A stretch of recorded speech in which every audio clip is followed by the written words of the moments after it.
محمد يا هاني، مش عايز اجي عليك، بس بصراحة وبأمانة الله التلات نقط دول بتوعك يلزموك. لأنك أنت من أول، مش عشان ضربة الجزاء، لأنك أنت من أول الماتش وأنت فيك حاجة غلط.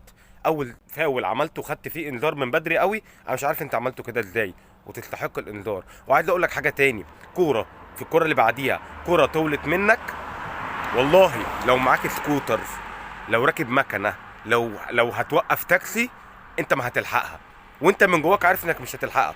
ورغم كده عملت تاكلينج جامد قوي كده، خليت اللعيب دخلت فيه. وعلى فكره ده كان ممكن يبقى الانذار التاني والطرد من بدري قوي، ويا ريت الحكم كان طردك، على الاقل ما كانش هيبقى فيه ضربه الجزاء اللي الكارثه الكبيره في الاخر اللي انت عملتها. لكن على فكره مش دول بس، انت في كل حاجاتك النهارده بتعمل حاجات غلط، مبوظ شكل الاهلي.